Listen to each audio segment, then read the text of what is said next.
Hei Satumetsän kuuntelija. Satumetsä toivottaa hyvää juhannusta. Tervetuloa Undinen 6. osan pariin. Pertaldan syntymäpäivä.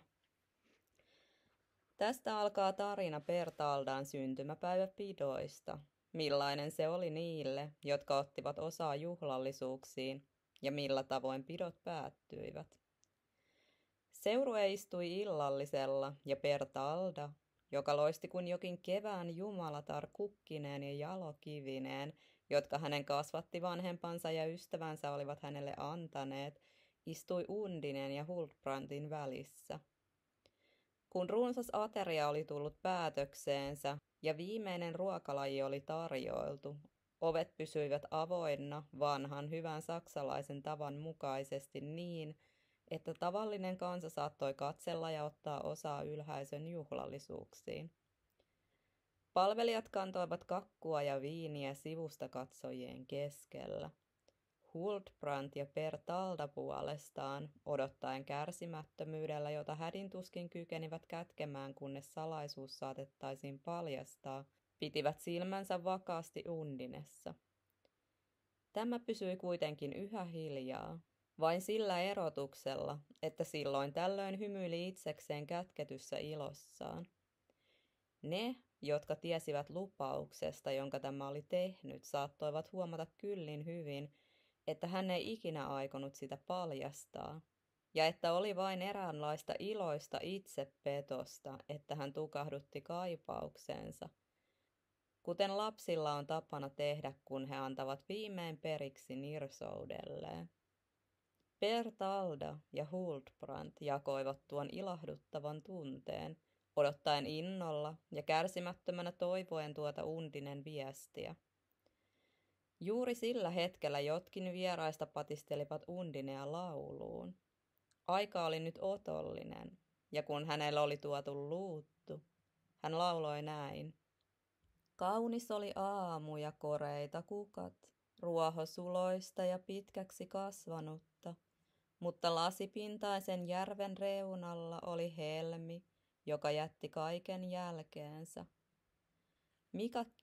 Mikä kimaltaa tuolla ruohon keskellä, kukka valkea kuin lumi, vai onko se taivaisen valon jalokivi, joka on tipahtanut maailmaan alapuolella?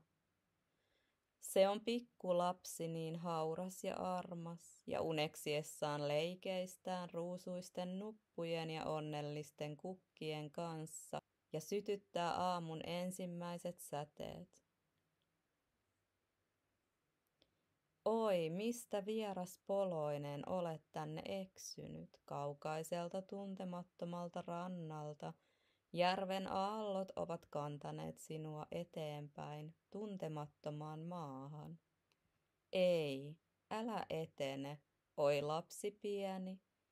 Kätösinesi auki levitettyinä, käteesi ei tartu käsi vastauksena, äänettömänä tuolla kukkavuoteella.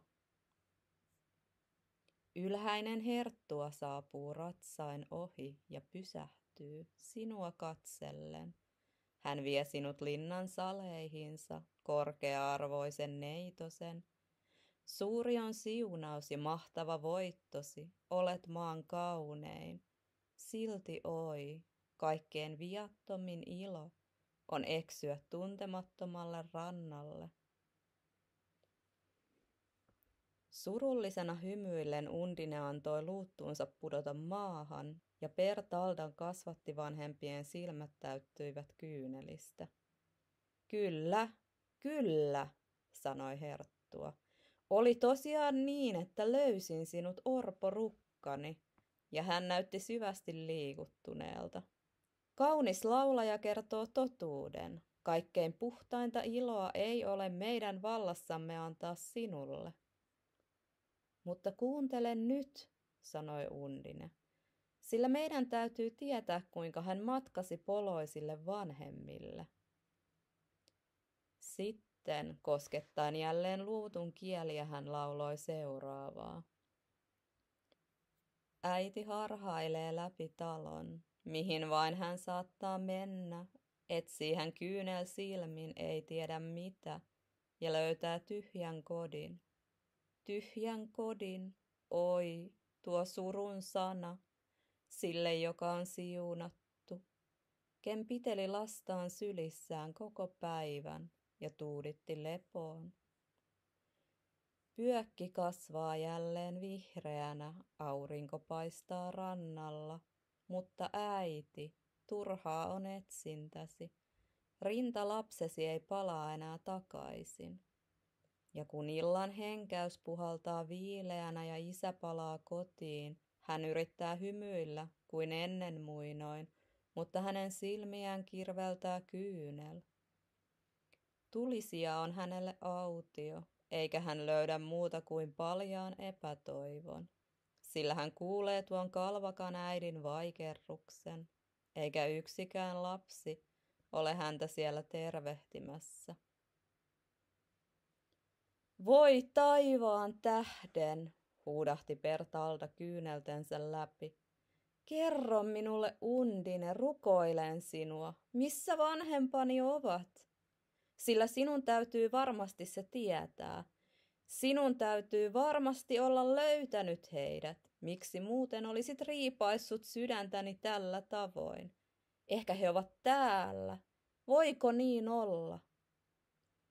Hänen katseensa vilkuiden nopeasti läpi tuon suuremmoisen seurueen ja pysähtyi korkea-arvoiseen naiseen, joka oli istuutunut kyseenalaistamattomasti hänen kasvattiisensa viereen. Mutta Undine käänsi hänet kohti ovea ja hänen silmänsä loistivat herkkää valoa. Missä sitten, hän sanoi, ovat poloiset vanhemmat, jotka ovat odottaneet niin kauan? Tämän jälkeen, katsohan, vanha kalastaja ja tämän vaimo astuivat esiin tarkkailijoiden väkijoukosta. He katselivat heitä ja heidän katseessaan oli paljon kysymyksiä. Ensin Undinea ja sitten kaunista neitoa, jonka kerrottiin olevan heidän tyttärensä. Kyllä, se on hän, mumisi Undine. Se on hän, totta tosiaan. Ja kaksi vanhusta kapsahtivat kauan kadonneen lapsensa kaulaan, silmänsä aristaviksi itkien ja korkeampia voimia ylistäen.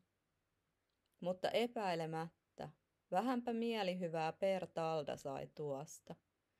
Vihaisena ja hämmästyneenä hän pyristeli itsensä irti heidän syleilystään.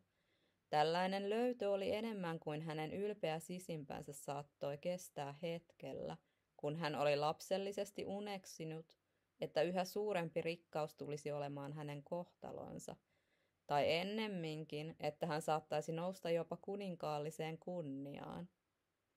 Hänestä vaikutti, että hänen kilpakosiansa oli laatinut tuon juonen niin, että hän tulisi olemaan yhä enemmän nöyryytetty Huldbrandin ja koko muun maailman edessä.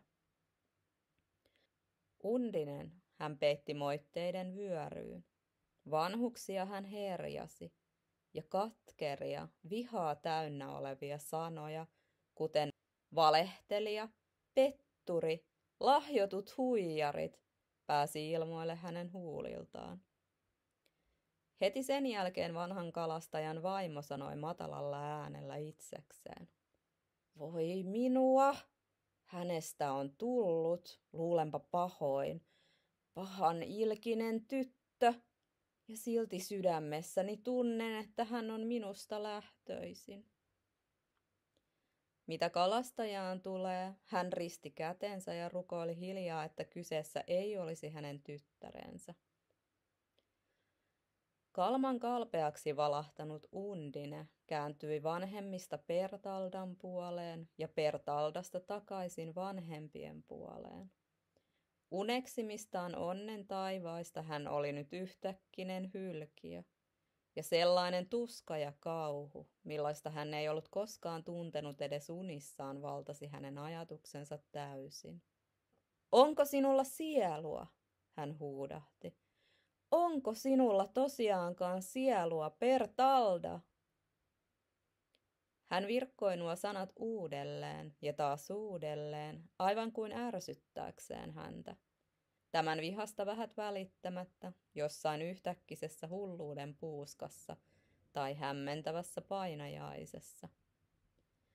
Mutta kun Pertalda vain kiivastui vihassaan, samaan aikaan kun täältä torjunnan saaneet vanhemmat alkoivat houria äänekkäästi surun valituksia ja kärkkäästi moittivat juhlavieraat ottivat kiistassa puolen tai toisen, Undine pyysi lupaa puheenvuoroon sellaisella arvokkuudella ja vakavuudella tässä aviomiehensä juhlasalissa, että kaikki hiljenivät välittömästi. Sitten hän siirtyi pöydän kaukaisimpaan päätyyn, mihin Pertalda oli istuutunut, ja sillä aikaa kun jokainen katse oli nauliutunut häneen, hän puhui kainosti ja ylpeästi seuraavat sanat. Ystäväni, sanoi hän, huomaan, että olette huolestuneita ja vihaisia ja totisesti luoja tietää, olette turmelleet iloiset pitoni kinasteluillanne. Mutta en tiedä tosiassa mitään houkkamaisista tavoistanne ja karkeista ajatuksistanne, enkä ole tosiaankaan myöskään halukas tutustumaan niihin koko elämäni aikana. Ei ole minun syyni, että asia on muuttunut niin pahaksi, mutta uskokaa pois. Syy saattaa aivan hyvin olla teissä itsessänne, niin mahdottomalta kuin se vaikuttaakin. Sen vuoksi minulla on vain vähän sanottavaa, mutta yksi asia minun täytyy sanoa. En ole puhunut muuta kuin totuuden. En voi, enkä aio antaa teille muuta vakuutusta kuin nämä sanani, mutta julistan niin olevan.